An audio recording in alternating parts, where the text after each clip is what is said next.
O nosso planeta está repleto de vida em qualquer local que você olhe. Em cada minúscula fenda, você consegue encontrar uma quantidade muito grande de seres vivos. Em um punhado de areia, por exemplo, você consegue diferenciar bilhões de indivíduos microscópicos. Em uma gota d'água, minúscula gota d'água, você também consegue encontrar milhões de micro-organismos. Desde as florestas tropicais até as geleiras da Antártida, ou até mesmo nas profundezas do oceano, você consegue encontrar uma variedade muito grande de organismos, dos mais variados possíveis.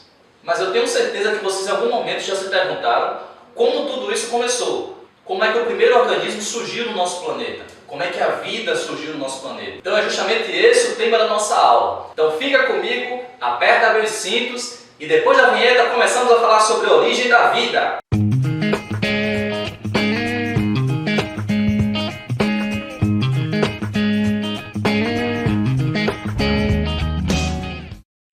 Salve, salve galerinha, professor Caio aqui novamente, mais uma videoaula de ciências. Como eu falei, o tema da nossa aula hoje é sobre a origem da vida, um tema importantíssimo. Semana passada eu passei uma atividade para vocês experimental, vocês construíram um modelo e eu tenho certeza que quem construiu vai se dar bem melhor nessa aula comigo. Porque na verdade, para começar a construir a ideia de que os organismos eles vieram há muito tempo atrás e que eles foram se modificando com o tempo, é preciso ter na cabeça também que algo ou alguém deu origem a tudo isso. Pense bem comigo, nosso planeta Terra é um grãozinho de areia no meio da imensidão que nós chamamos de universo.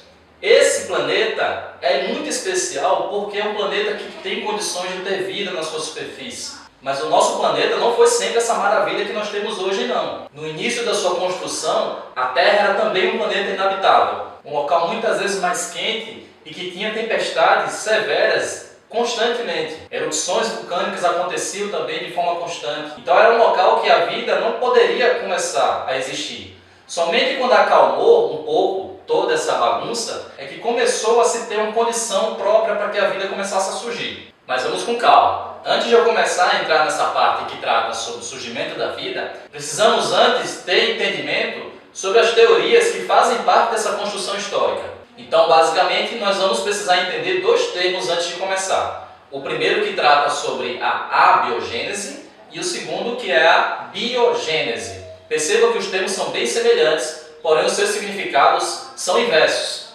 A abiogênese, com A no início, é uma corrente que defende que os seres vivos poderiam surgir da matéria inanimada. E a biogênese, ela diz justamente o inverso, que não tem como um ser vivo surgir da matéria inanimada.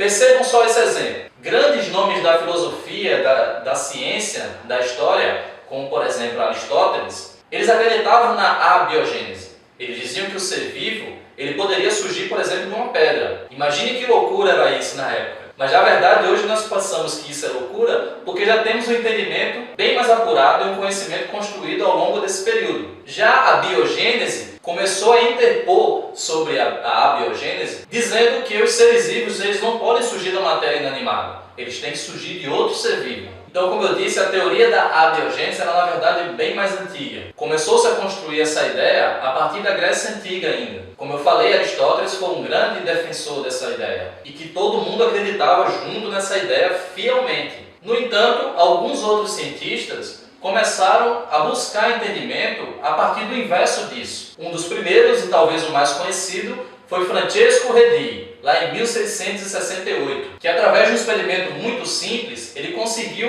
começar a construir a ideia de biogênese. E apesar da sua simplicidade do experimento, foi algo que revolucionou completamente a história da ciência na época. E foi justamente o que eu pedi para vocês fazerem na semana passada. Então, lembrando do que foi pedido, eu pedi para vocês construírem um modelo experimental com dois potinhos ou dois copos plásticos. Um contendo carne, pedaço de carne, sem proteção, e o outro contendo carne com uma proteção com a tela em cima. Esse foi o modelo utilizado por Francesco Redi nessa época. E qual foi o objetivo desse experimento? Na verdade, os defensores da biogênese, eles diziam que quando deixava-se algum pedaço de carne ou qualquer matéria orgânica exposto, começaram-se a surgir larvas. E essas larvas, segundo os defensores da biogênese, surgiam da matéria inanimada, ou da própria carne que estava morta, ou do próprio vidro, ou mesmo do ar. Mas todas elas elas entendiam que essas larvas surgiam de seres animados. Assim como, por exemplo, ratos, baratas e outras pragas que existiam naquela época. Mas com esse experimento de Francesco Redi, ele provou que, na verdade, as larvas elas vinham de mosca.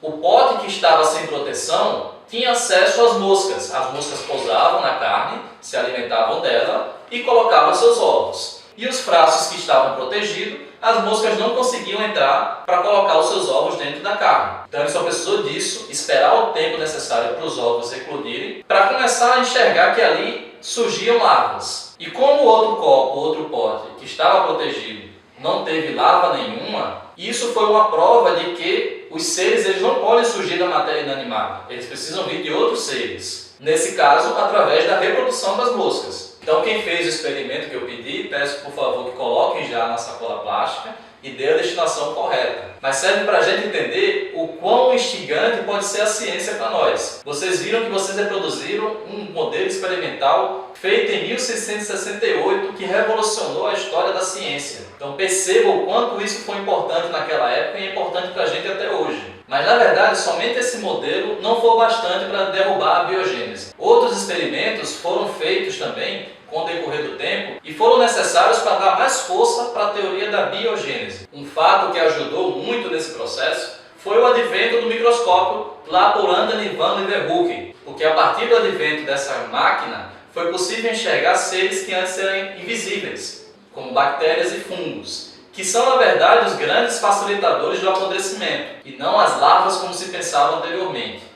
A partir da descoberta desse mundo invisível que não se conhecia antes, outros cientistas vieram com outras propostas. Por exemplo, Needham, em 1745, ele fez um experimento bem semelhante ao de Francesco Redi. Ele pegou um caldo nutritivo contendo caldo de frango e legumes, e aí esquentou esse caldo por um período. Após aquecido, ele buscou observar se existiam seres microscópicos ali ainda. E ele viu que no momento que ele parava de ferver, ele não conseguia enxergar nada. Mas logo em seguida, depois de um longo período também de resfriamento, ele já conseguia enxergar micro-organismos ali dentro. Spallanzani, em seguida, a partir desse experimento de Needham, ele construiu também um modelo experimental que refutou as ideias que foram consolidadas por Needham. Então ele pegou o caldo nutritivo no mesmo formato, da mesma constituição que Needham tinha feito e colocou em vários recipientes, aquecendo todos eles. Só que dessa vez, em alguns deles ele colocou uma tampa. Então os que estavam sem tampa, acontecia a mesma coisa que foi descrito por Needham,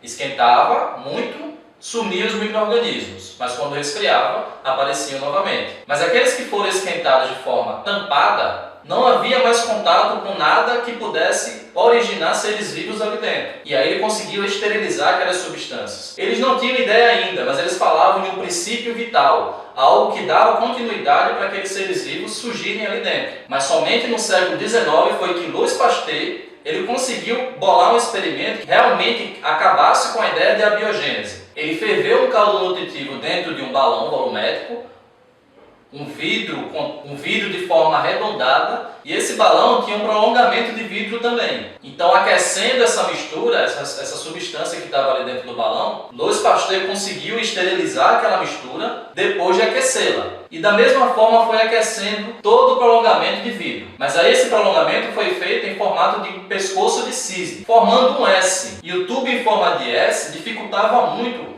a entrada de micro-organismos pelo ar. Então, após o resfriamento, o caldo nutritivo acabou ficando esterilizado e só existia o micro-organismo somente no pedacinho da curva do tubo, indicando que, na verdade, os micro-organismos estavam vindo pelo ar e se concentraram nessa parte especificamente, não permitindo chegar até o caldo nutritivo. E aí esse sim foi o verdadeiro experimento, o modelo experimental que conseguiu derrubar a abiogênese. Inclusive o processo muito conhecido hoje de esterilização, chamado de pasteurização, vem em homenagem a Louis Pasteur, que é um processo no qual o leite é pasteurizado, ou seja, ele é aquecido até 76 graus e depois ele é resfriado bruscamente, eliminando todos os micro-organismos que ali existem. Mas como eu disse a vocês, a ciência é incansável. Na verdade, ainda existem muitas teorias que tratam sobre a origem da vida. E até hoje há um consenso científico de que a vida surgiu realmente nos oceanos, porque lá existiam condições para que a vida surgisse. Vocês já imaginaram se a gente pudesse ter um conjunto de ingredientes que pudesse formular o que chamamos hoje de vida, na verdade não existe uma receita pronta. Existem, na verdade, várias etapas que podem dar continuidade até chegar ao organismo vivo. Mas na atmosfera primitiva nós tínhamos um conjunto de fatores que deram capacidade para isso. Alguns ingredientes-chave, como o metano, a água, o hidrogênio e a amônia, foram os ingredientes que foram percussores da vida. Então, na atmosfera primitiva, nós tínhamos esses ingredientes juntos. E aí, por acaso, eles foram se unindo até chegar no que chamamos de aminoácidos. Essa sim é a molécula principal que vai poder dar origem ao que chamamos de vida. Botamos sal. Então, como é que se chegou até isso? Veio do nada? O conhecimento nunca vem do nada. O conhecimento vem através de experimentos, principalmente dentro da ciência. Então, quem fez isso, quem conseguiu bolar essa teoria e conseguiu realizar na prática, os dois cientistas construíram um modelo experimental que simulava todo esse processo de construção do primeiro aminoácido. Então, de acordo com a figura que está colocada aí, ele simulou a atmosfera primitiva, colocando esses ingredientes que eu mostrei para vocês, associados com um conjunto de fatores, simulando fatores ambientais. Então, todos esses ingredientes juntos no mesmo local e funcionando harmonicamente, no final do processo inteiro, junto com descargas elétricas que simulavam os raios que poderiam ter na atmosfera primitiva, conseguiu dar origem a um aminoácido.